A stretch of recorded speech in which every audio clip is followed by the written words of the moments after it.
as we prepare for the United Nations Global Week of Road Safety, I've decided to share some thoughts which should make it helpful in trying to understand the reason for this focus, why the National Road Safety Council is placing a priority on this week, and the planned webinar that we are going to have during this week of road safety. So Jamaica has for a long time now had a problem with the number of persons who are dying on our roads. We've been talking about this as a country, as a society. And the lead agency, which is the National Road Safety Council, which has a mandate from Parliament to coordinate all the activities to reduce deaths and injuries on our roads. We have been trying our best to make a difference. We have reaped some success since we started in 1993, when the fatality rate was regularly over 400. And by dint of hard work and collaboration with many agencies, we managed to reduce that figure to 260 in 2012. But since then, the graph has been going in the wrong direction. So for the last 2 years, and based on the current data, it would appear that we are going to go over 400 again, 400 road fatalities for the year. This is not a good thing. It is devastating families. It is costing the country huge sums of money for injuries. And it is putting breadwinners who have been injured and who have had to spend long days and months in hospital. It puts that family at risk for going into poverty. So it affects our GDP. You can lose up to 5% of your GDP from road fatalities. Now, we've been struggling to achieve 5% growth in this country for a long time. And we can't begin to put a cost on what it means to families who have lost their loved ones. So this week is an opportunity for us as a nation to take a serious look, even while we fight against COVID, which is a major issue, at what is happening on our roads. So 2 things are going to happen. One is that there are going to be a coalition of agencies, including UNICEF, a taxi association, TOTS, Grenell's driving school, the police, and other agencies, including Jamaica National Foundation and the Jamaica National Group of Companies. We're all coming together to carry out specific projects during the week, and that will be highlighted by a press release in due course.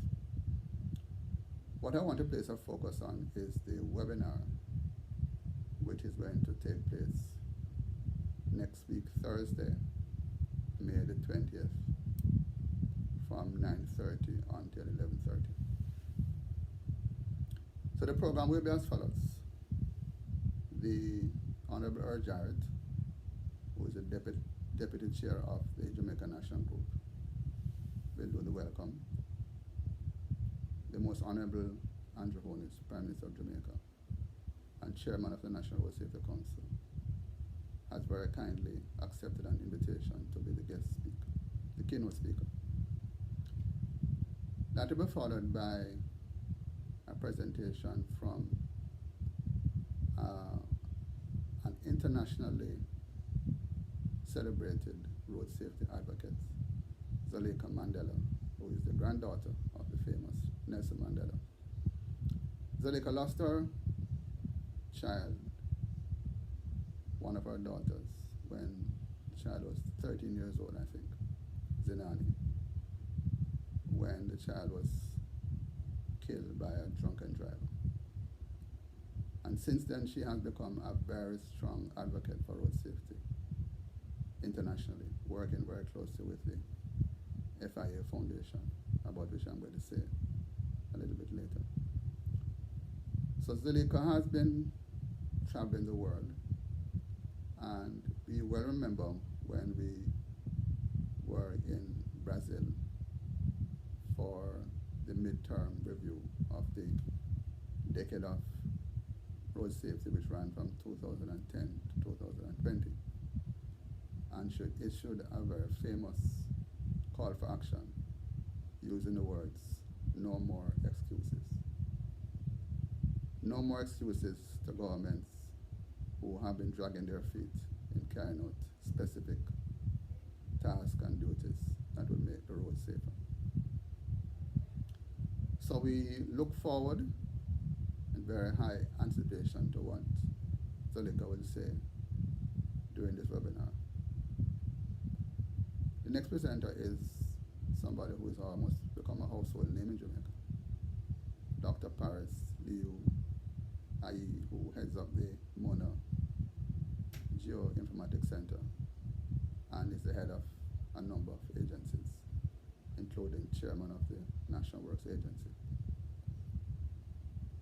So Paris has become one of our chief advisors in respect of gathering the data, geolocating the data, all the fatalities across the country for the last 10 years. He has placed on a crash map, which you can see online, real time.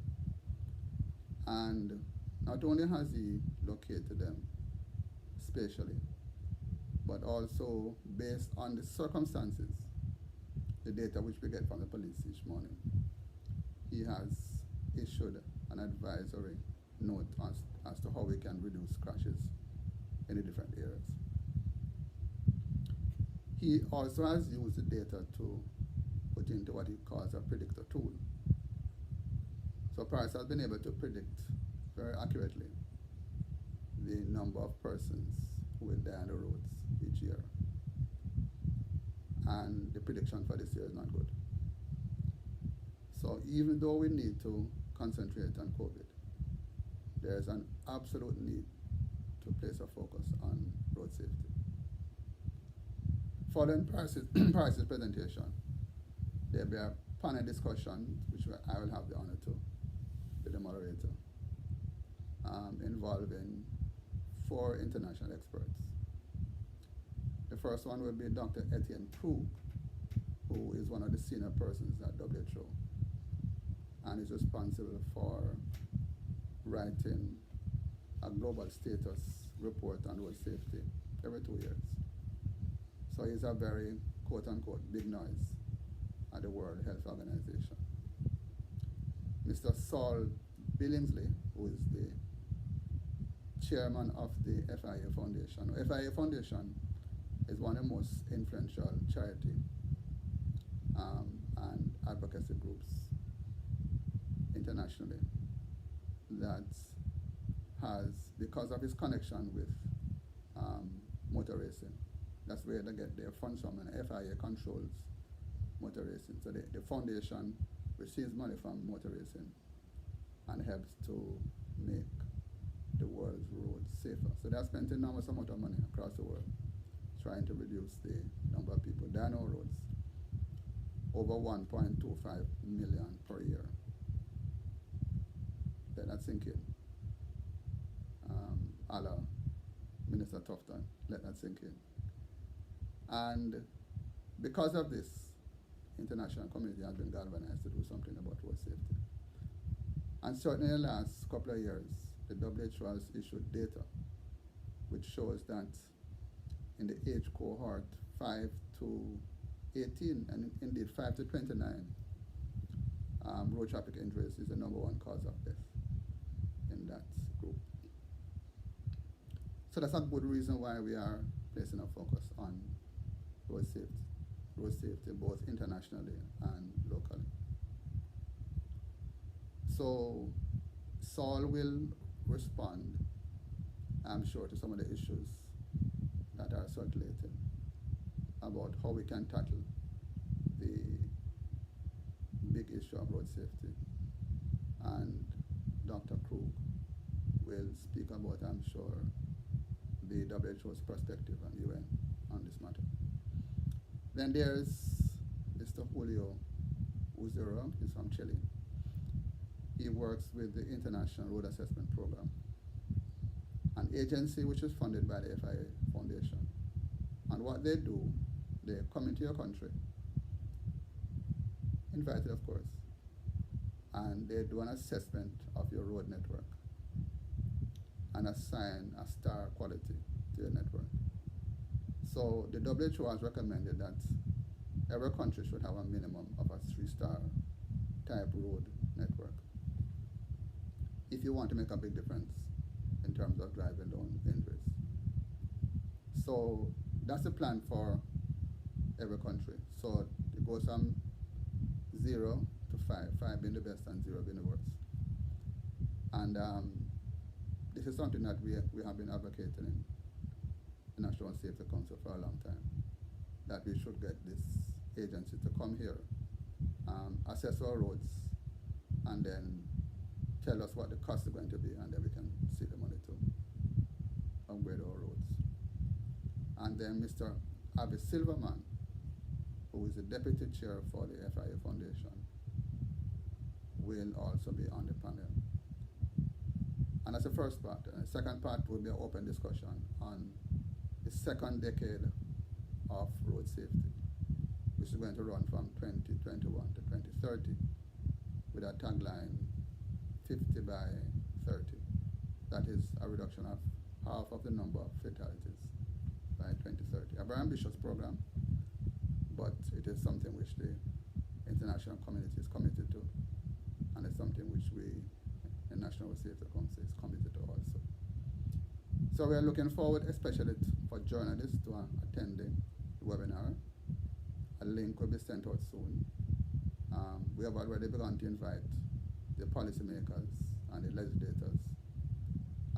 We want to really involve those that have a wide network, the custodians in each parish. We're going to target the private sector organization of Jamaica also.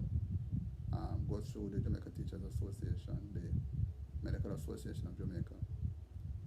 Go through the various religious organizations, so that we can get as wide a cross-section of persons to attend. And of course, there's a social media campaign and a print media. It's a campaign, but an exposure. So hopefully, as many persons as possible will attend this webinar,